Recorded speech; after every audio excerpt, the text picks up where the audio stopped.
Perfect. Welcome to another episode of Let's Ride with Chris Harris Jr. I am Patrick Chiotti. I am one of your two hosts of this show. I'm, of course, joined by my illustrious co-host, former Kansas Jayhawk, Super Bowl 50 champion, former Denver Bronco, Chris Harris Jr. Chris, congrats on the big win, man. Rock chalk. Yes, sir. Let's go. How you feeling after that big win, Yes, man? sir.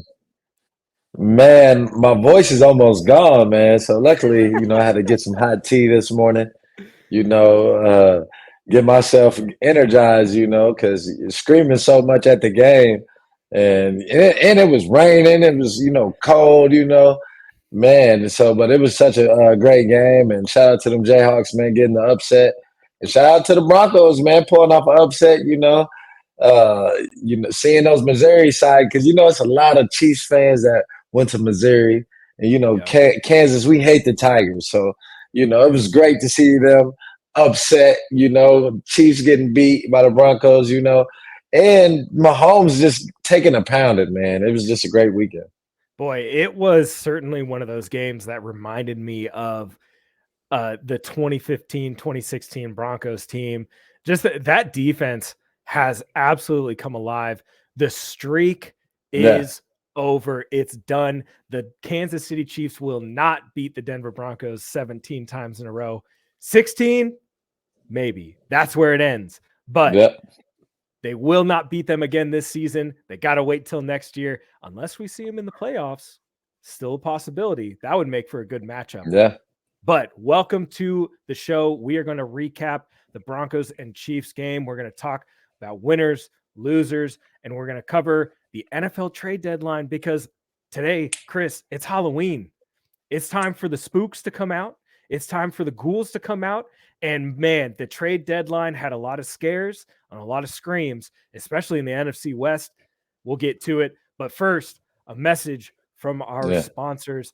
The last of the major pro sports league kicks off this week, and BetOnline is your top spot for all your NBA action this season.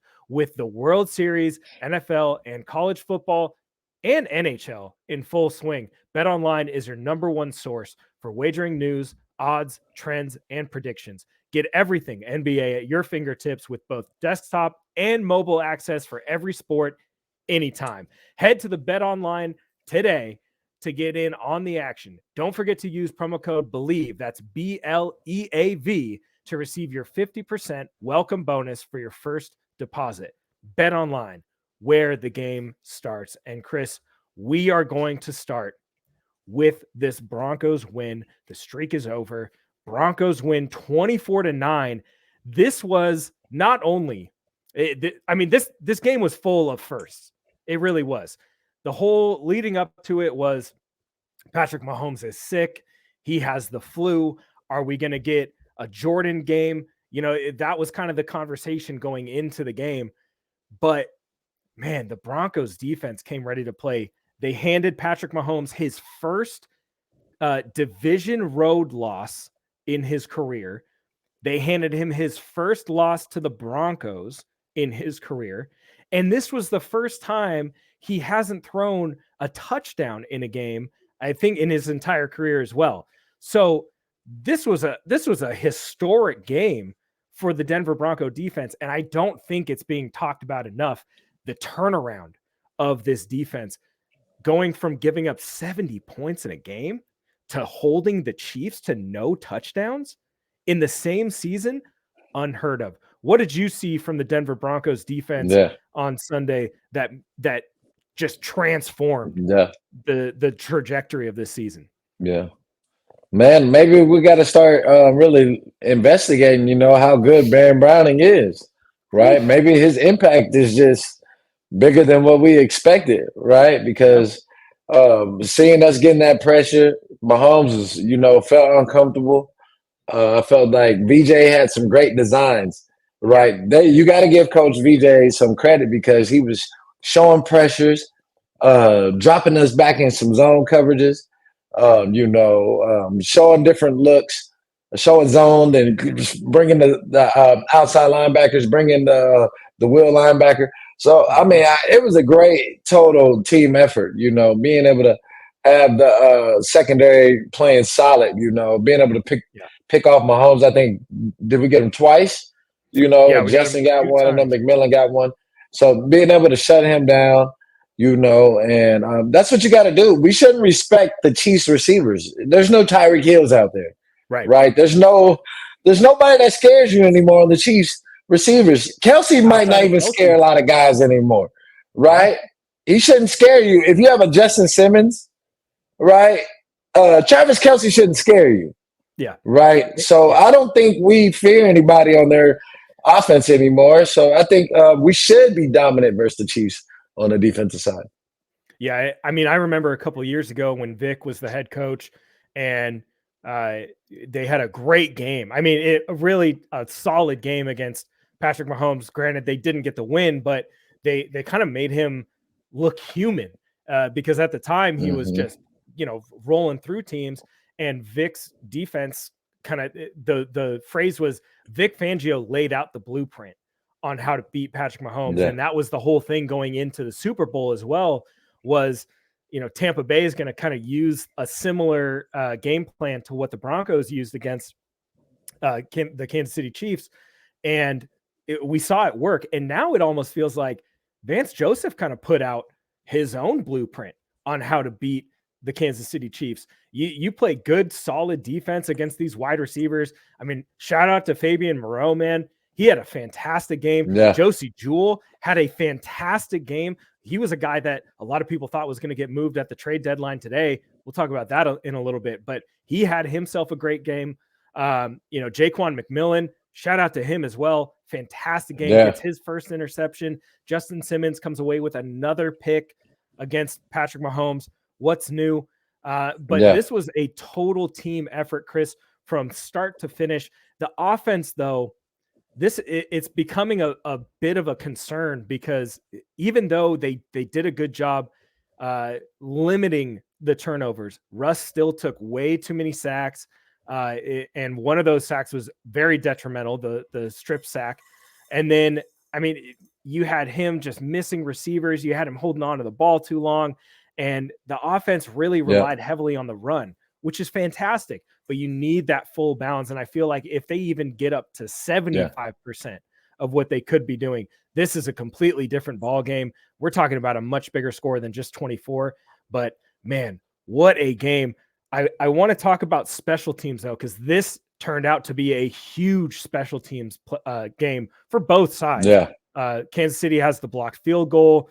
Kansas City is also forced to kick 3 field goals in the red zone because they're stopped by the Denver defense. And then that muffed punt by Mecole Hardman. Welcome back. Welcome back. Welcome you trade back, for him. And then the next week, he's giving the Broncos the ball at the 10-yard line. Chris, I special teams is often widely unappreciated. It really is that third phase of the game that just a lot of people just don't seem to care about. But clearly in this game, it made a huge difference. Can you kind of speak to how special teams in this game changed the whole momentum of this matchup with the Chiefs? Especially division games, in these tight games that it's going to be huge for field position. And the Broncos have always been on the bad side of field position. I think the first game, Russell's field position all started in the 10-yard line, right? So this time we finally got some lucky bounces to where, Russ can get some great field position, right, to be able to help him, put points on the board. And this game was going to be a tough game, on both fronts because you had the weather going on. Yeah. I think they had some weather going on up there. So those type of games, you're going to have more running in it. But that's kind of the formula I think that we're going to have to take. And that's been the formula of Russell Wilson's career. Like, if we just want to be real, having a great run game, right, and playing great defense and capitalizing off of what the defense is being able to do. So that's the formula, I think. And it was great. It was like Mahomes is just on the sideline. I think he touched the ball one time in the third quarter. Yeah. Right? which So was play keep away. nuts. Play keep away, man. And that's Yeah. only because we can convert better on third downs. Be able to move the chains a little bit, run the ball efficiently, right? And that's how you be able to beat the Chiefs. Yeah, much more efficient on third down in this game. I got to hand it to Sean Payton. His play calling these last couple weeks has been a lot better, especially within the red zone. And then on those third down situations, I got scared. I got scared one time. Yeah. I saw them come out, and I think it was that 22 personnel with the heavy set, and I was like, oh my God, it's 3rd and 1. They're offset eye. This is a fullback handoff to Michael Burton. Yeah. And it wasn't, I was so happy. I was absolutely elated. I was like, oh my God, we finally didn't do a changed fullback it up. dive on 3rd and 1. But shout out to Sean Payton. There were a couple times in this game where, he made some gambles, which is normal. You're going to make gambles in an NFL game. And there were some that he lost on and some that he won on, but man, his play calling within the red zone was awesome. The touchdown to Sutton was great. That was great by Russ. I saw some people talk about, Russ could have just run that ball in. Absolutely not. He was getting smacked by 54 the second that he crossed the line of scrimmage. But him finding Court in the back of the end zone and that play to Judy on the deep cross through the back of the end zone, finding him in the corner was awesome. Javante's touchdown, the little screenplay. That again, this is just great design by Sean Payton. And then Russell Wilson being able to execute. That's what you need. Do you need Russell Wilson to throw for 300 yards every game? Absolutely not. Nah. And I think that Sean Payton is kind of showing that now. What did you think of Russell's performance in this game as we head into winners and losers? Well, of course, you got to congratulate him. No picks. 3 touchdowns, we'll still take that, regardless of the yards. He has to be up there around, pretty solid in the league on touchdowns on the season. So when Russ doesn't have turnovers and he plays within himself, he doesn't try to do too much. I think the O-line, being able to protect him a little bit better, you'll say, he's holding the ball a little bit longer. We'll talk about it. We'll talk about it. Yeah, but I think he just has to play within himself. Coach Payton, don't give him his shots. Russ still wants to take a couple. Let him take the ball down the field a couple of times, but try to keep him within himself, run the football. And like I said, man, if we can get Williams 20 touches, that's usually going to give us a win, man, because he's always giving us positive yardage. Oh yeah, and that big shot to Judy downfield. That was a change. That was a change from everything that we've seen this season. We haven't really seen him try to take those deep shots to Judy. It's more been, he'll take that occasional deep shot to Mims, but we didn't really see Mims a whole lot in this game. Cortland made some big catches too, man. Oh, Cortland's been balling. We just gotta give Cortland's coming back. He's playing solid, and hey, man, he's quietly having a solid year, man. He is that one catch that he had. I think it was over Reed. Can't remember if it was Reed or not, but man, where he caught the ball over his helmet. And we got to remember how big this guy is. That's a big dude. And his hands have to be massive because the way he's holding on to that ball. And we saw it in the first Kansas City game when he had that touchdown. And he's got the ball one-handed and he has it completely secured. And he pulls that thing in. He is balling right now. And we have That's what separates the elites, right? Yeah. Like, only thing with Cortland is, he was a high 50-50 guy. Like, if you throw it up, he's going to go up and get it. Like a Dez Bryant, right? But, he kind of started losing a lot of those. He started losing way more than what he was winning on those 50-50 balls. But now we're starting to see him get those. He's starting to win more of those. And that's what you got. You got to have a guy like that, right? He has to be a Megatron, a DT. You got to have a guy that can win some 50-50 balls in the league because every team has a solid DBs, right? Yeah. Everybody's going to have good guys. At least 2. You got to be able to win. And you're a freak athlete, bro. We need you to win those 50-50 balls. like you've been winning lately, and that's been the success, man. That's how you get a lot of touchdowns now. Yeah. Even if he didn't, I mean, he only had, I think like 30 some yards or less than 30 yards receiving in this game, but that touchdown was huge. And those catches that he had were huge. And the PIs as well. This is something that, we continue to see with him. I think he's the second most interfered with receiver in the NFL Yep. since he's come in. And that's incredible He because often getting PIs. Oh my gosh. on third down, and I think we saw it in this game too. There was I think it was 3rd and 2 or 3rd and 3. Spagnuolo showed pressure, and Russ just immediately looked towards Cortland. And I think that's when he got the PI call. But he just threw it up to. That's like hidden yardage.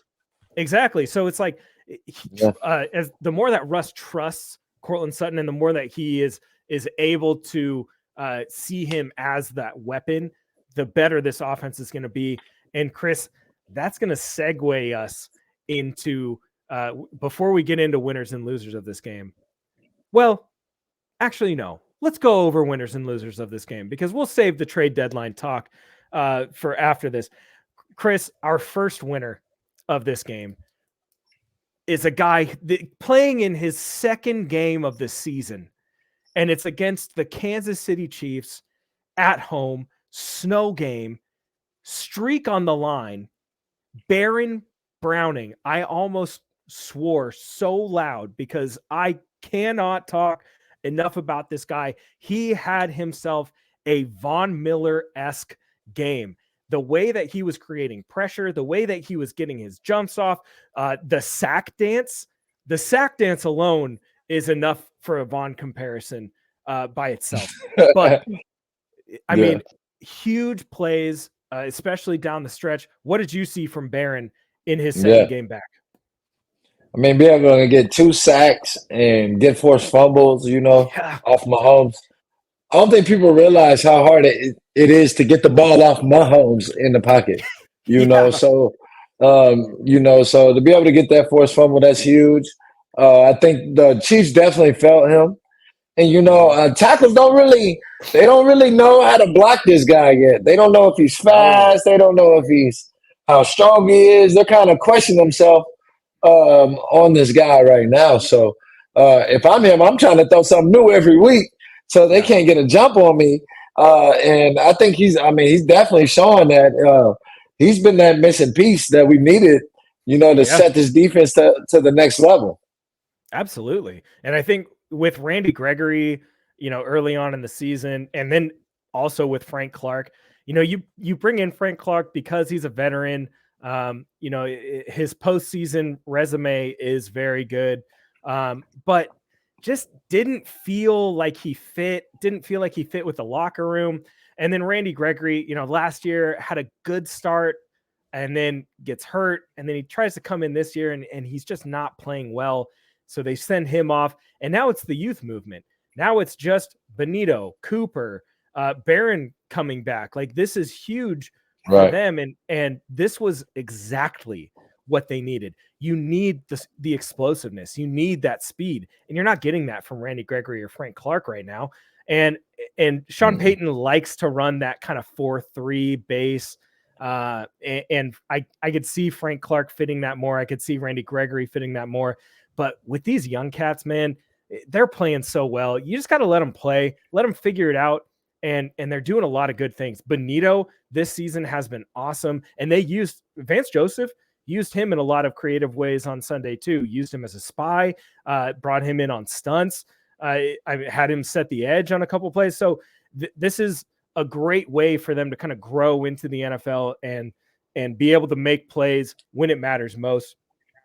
Our second winner, Chris, and speaking of young guys, another guy, Jaquan McMillan, with a huge interception. He made a few big plays on Sunday that were really eye-opening. That tackle of Jet McKinnon on 3rd and short, getting a loss of 3 yards and forcing them to kick. That's a huge play. That was a big brain play. Picking off Mahomes, sank back with Travis Kelce. Mahomes was staring at him the whole way. Jaquan just read his eyes and jumped in front of the pass. He gets his first career interception. As a nickel corner yourself, what did you see that you liked from Jaquan? Yeah. Well, I mean, I think we've been saying it, that he's been solid, and Yeah. he's got. I think he's definitely improving every week. Looks like he's getting a little bit more comfortable every week and understanding what Coach Joseph and them want or asking him to do. I think he's definitely aggressive. He's a guy that can tackle. He probably played some safety in college. He probably look like he probably played a little safety. Yeah. So the way that he tackles. He's been solid in coverage, and I think right now, continue to let him have that spot. Let him see if he can continue to grow and be able to play right there with Sertan. Let's see if he can play outside too. You never know. You never Yeah. know. So let's because I don't think he's very small. I think he has pretty solid size. And but I think right now, man, this kid is definitely showing that he has potential to play in this league. Man, I think they should just save 25 for the slot corners. I think that has to be the thing. Let the guys have their numbers if they want, but if you're a good slot corner in Denver, you should be able to have that 2.5. That should be one of those, the pass down generational things for the Denver Broncos. Our last winner, Chris, this dude, I mean, he just seems to be a magnet to the ball every time they play Patrick Mahomes. He has picked off Mahomes more than any other player in the NFL. And speaking of, no player, say what's up to the cat. No player in the NFL has recorded more interceptions since 2016 than our third winner, Justin Simmons. He had himself a game, another great game against the Chiefs. Chris, talk to us a little bit about what you saw Yes, from sir. Justin on Sunday. Yes, sir. Well, Mahomes has always been very careless with his shots and things like that, right? So Yeah. guys just don't catch him, right? You got to Yeah. be able to catch him, man. And Justin, he's a great center fielder. He's great at catching those deep balls and going to high point the ball at the highest point in the air. And he's Yeah. doing that better than anybody in the league right now. So he catches Mahomes slipping every time, and because Mahomes is going to throw it up there. He's going Yeah. to give you a chance to get some picks. So Yeah. Justin, hey, he's going to take advantage of that every time. So until Mahomes learns to be, less careless with the ball down the field, and guys start making them pay like Justin, then he'll stop doing that. Yeah. I mean, I would have loved to hear the mic'd up after that interception. I know, Patrick probably had some words for Justin again, like he did after the last time. But that is going to do it for our winners. On to our losers here, Chris. And we were talking before the show, and we really only had one loser, but I know you have two. So I'm gonna go with our first loser of the game, Russell Wilson. Look, yes, he threw 3 touchdowns. Fantastic. He had 114 passing yards. Great. Not ideal. Great. Okay. The sacks that he took, just honestly unforgivable for me. Sacks that you shouldn't be taking in an NFL football game. He's holding on to the ball too long, but that's Russell Wilson's game. That's Russ's game. He's waiting for something to happen. But that strip sack from Karlaftis, you just avoided the guy. He's still in your line of sight. Get rid of the ball or take off running. It's really not that complicated. And I would have loved to be a fly on the wall in the film room with Sean Payton as he's ripping Russ a new one for that exact play, because that was ridiculous. It's absolutely asinine. There's no reason that you should be taking 5-6 sacks in a game that close. It was 14-9, and you're taking a sack like that and letting the ball go back to the Chiefs. That was the perfect opportunity for them to go down and score and potentially go up by 3 before the half. I mean, it just not a great game from Russ. So Well, I'm what gonna else put did you something on the see? O line. Okay, I'm gonna get yeah. my to the Let's O get into it. line. You giving up 6 sacks. I think I don't even. I mean, we ain't even talking about how many times he was hit. So Yeah, pressure. So Russ does want to hold the ball and make that little dynamic play. yeah, Outside the pocket, that wild play that he loves, that he's searching for, right? but this wasn't the game. You got to get the ball out fast. The Chiefs have a great D line. And they're coming. So we got to be able to complete some more of those big plays. And I think the defense really closed this game. Right, that's what it This was was. a The defense closed this game, gave us great, solid field position. Because second half, it wasn't like we just went out there and just went crazy, really offensively. Right, no. our second half offense has been, you know, It's nothing the been whole it's year. been lackluster. It's been Yes, yeah, non-existent in the second half of the yeah, season. all And season. they So they that they would be my knack, man. Yeah, yeah. And I yeah. mean, sure. Yeah, they gave up 12 pressures, okay? Gave up 12 pressures. Garrett Bowles gave up 1 sack. They PFF only credited the Broncos offensive line with 2 of those sacks. That's it. Mm. Two. So 2 they out gave of 4 to 6. Russ. Let me see. Yeah, I That how mean they it was let's see.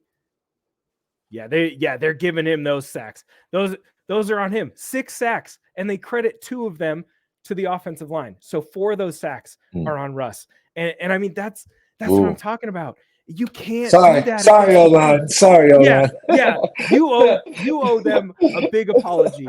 But you know what? You're still not wrong. 12 sacks is still that's way too many.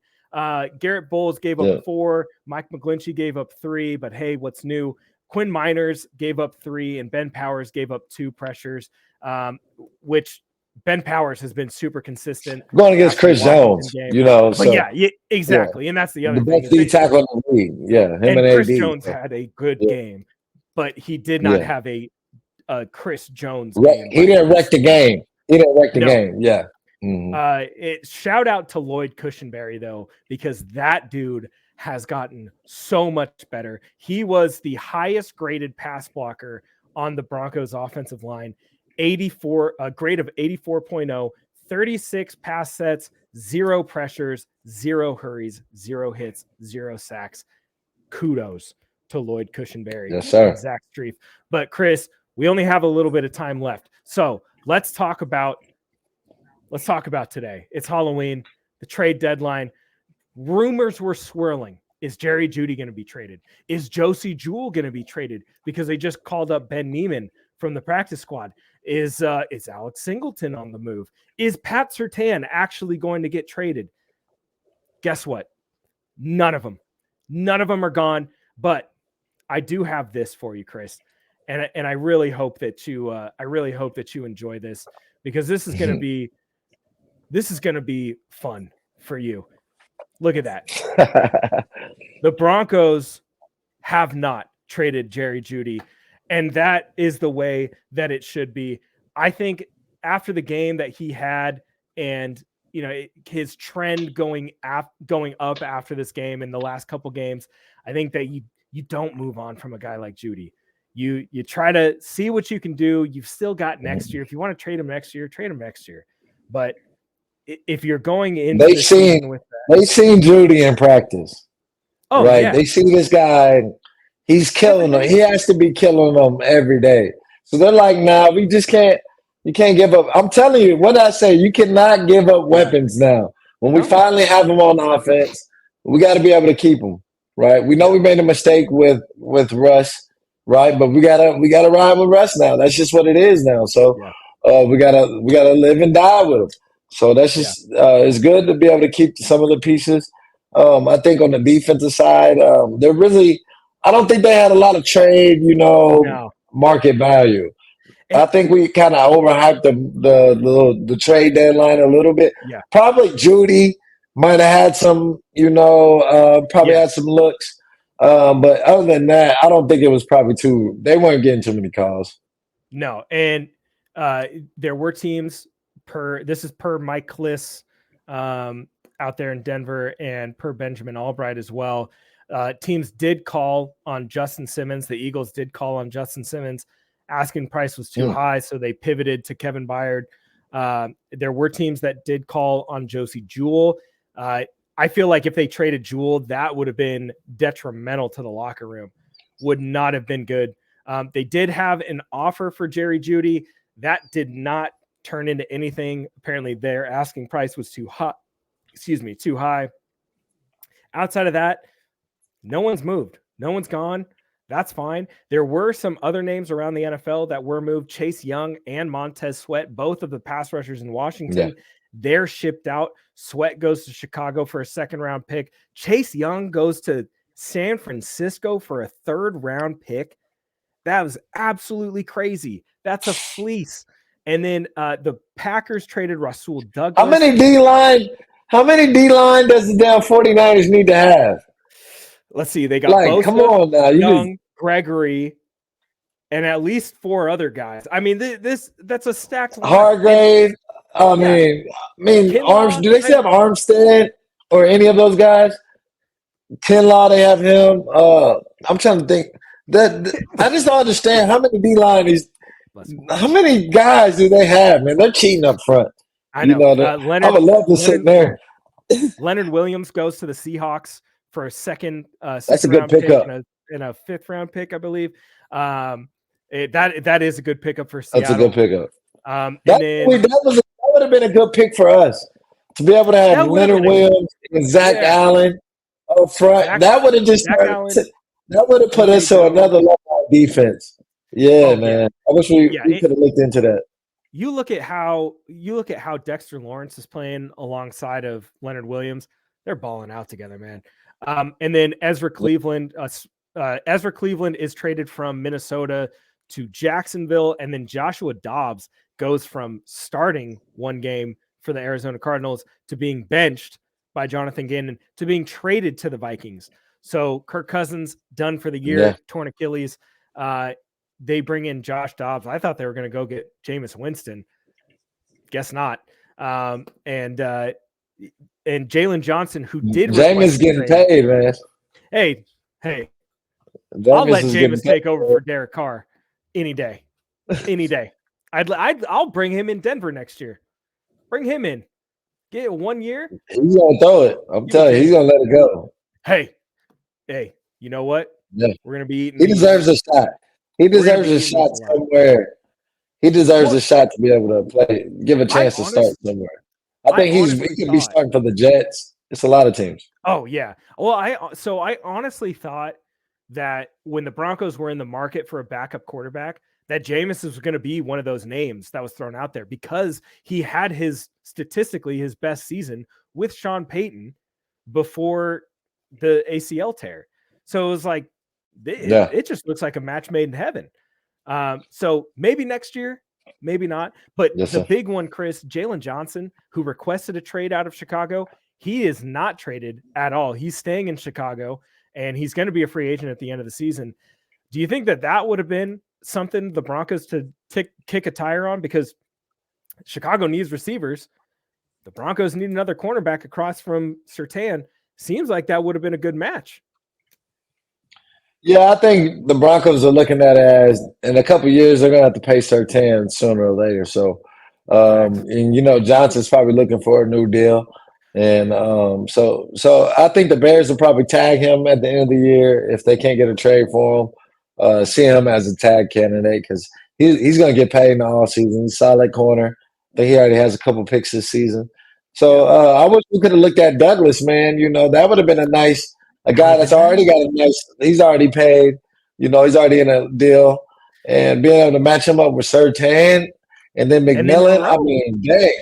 Yeah. I mean, Moreau could play the fourth, and be able to run. I mean, that would have been real nice, so, but I think they're liking Monroe right now, and let's see how they finish out the year. Well, we are going to have we don't have a week 9 preview because the Broncos are on a bye this week, Chris. We're off. We have no game preview, but we still do have a show coming up on Thursday featuring a special guest, Matt McChesney from 0 to 60. He is going to join the show. He's going to break it down. He's got a new show with Bleav. Can't wait to have him on. He's going to bring the fire, the juice. We're going to talk about some college football.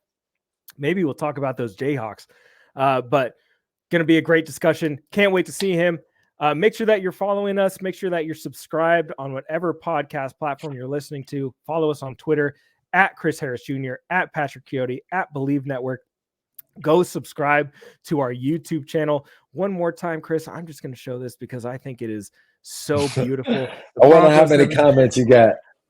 You can see it. There's a lot. There's quite a few. But you know what, Chris? I am going to see you on Thursday for our show. Make sure that you subscribe to the YouTube channel. We're going to be putting up full episodes. You can catch our Eric Decker episode over there. That is a great episode. Can't wait to have him back on. Yes, sir. And Broncos country, until next time, let's ride.